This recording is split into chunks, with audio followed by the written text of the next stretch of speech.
Баршаңызға сәлем. Ерекше салаттардың бірі осындай корзинадағы пай салатын жасаймыз. Жасалу жолы өте оңай, міндетті түрде жасап көріңіздер. Видеоны өткізбей мұқият қараңыздар және де каналыма тіркеліп алуды ұмытпаңыздар. Каналымда өте дәмді, түрлі майонезбен, майонезсіз жасалатын салаттардың рецептін көретін боласыздар. Ең алдымен салатымызды бастайық. Ең бірінші бізге лаваш қажет болады. Лавашты дөңгелек етіп кесіп аласыз, немесе осындай дайын түрі де болады.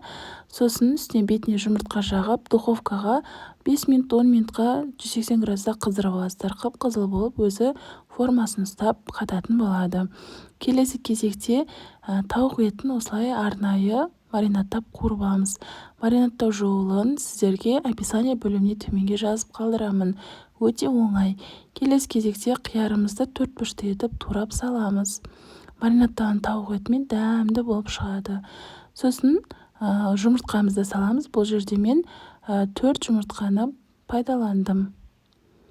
Келесі кезекте бізде осындай консервіленген жүгері қажет болады. Мен жарты құтысын қолдандым. Сосын майонез, тұз салып, барлығын жақсылап араластырамыз. Бұл жерде мен 2 үлкен тарелкаға жасап жатырмын. Егер көп жасайтын болсаңыздар, құрамын көбейте беруге болады. Барлығының мөлшерін описанияға жазам. Осы видеоның астын бассаңыздар, описание деген бөлім ашылады және де түрлі салаттардың рецептін көре аласыздар. Картошка пай дайындау үшін картошканы теркадан өткізіп, қызып тұрған майға қуырып аласыздар. Осылай бетіне шашыратып, жаңағыдай шашып, барлығын толықтай үйіп дайындайсыздар. Әсемдік үшін жанына кудряшка деп аталатын шөпті қолдандым. Немесе укроп, немесе петрушка шөптерін қолдана беруге болады, қыздар. Салатымыз осымен дайын болды. Ұзақ уақытқа дейін өзінің формасында тұрады және де бетіндегі қытырлақ корзинкасы өте дәмді. Міндетті түрде жасап көріңіздер.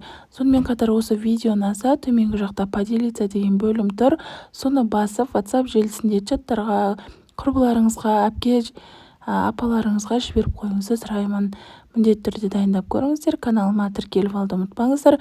Жанындағы қоңырау белгісін басып қойсаңыздар, ең алғашқы болып барлық рецепттерімді көріп отырасыздар. Баршаңызға ас болсын.